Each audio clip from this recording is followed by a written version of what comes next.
주택담보대출 금리를 연 1%대 고정금리로 갈아탈 수 있게 해주는 이른바 서민형 안심전환대출에 신청자가 몰리면서 화제가 됐었죠.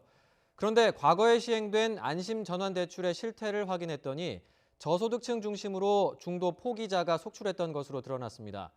서민의 이자 부담을 줄여주겠다는 정책이 이름값을 하려면 제도적 보완이 필요하다는 지적입니다. 최민기 기자가 단독 보도합니다. 최근 신청 금액만 74조 원가량이 몰린 안심전환대출은 지난 2015년에도 두 차례 출시됐습니다.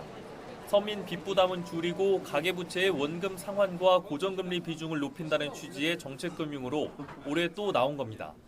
그러나 대출 끼고 집 산 사람들의 빚을 세금으로 탕감해준다는 형평성 논란이 불거진 데다 이자만 내는 거치 기간 없이 바로 원금부터 갚아야 해 이른바 가진 사람만 혜택을 보는 정책이란 지적도 줄곧 제기됐습니다. 원금하고 갚으려면 내가 부담이 너무 커갖고 할 수가 없어요. 돈이 없어서. 실태를 추적해보니 우려 그대로였습니다. 2015년 안심전환대출이 시행된 지 4년여 만에 대출자 30%는 중도 포기한 것으로 드러났는데 대부분은 저소득층이었습니다. 특히 연소득 8천만 원 미만의 대출자가 전체 중도 포기자의 90%에 달했습니다.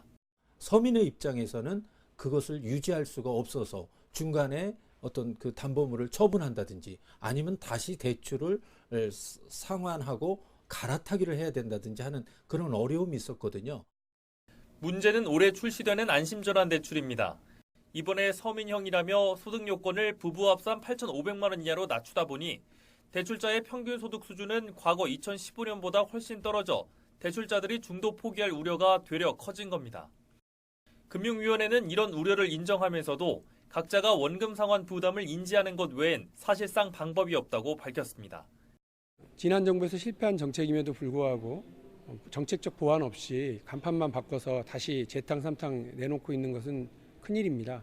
서민들을 위한 실질적인 가계부채 대책 마련이 필요합니다. 서민 정책이란 이름만 내걸고 안이하게 헛돈만 투입할 것이 아니라 실제 서민 부담을 줄여주는 보다 근본적인 처방이 필요하다는 지적입니다. YTN 최민기입니다.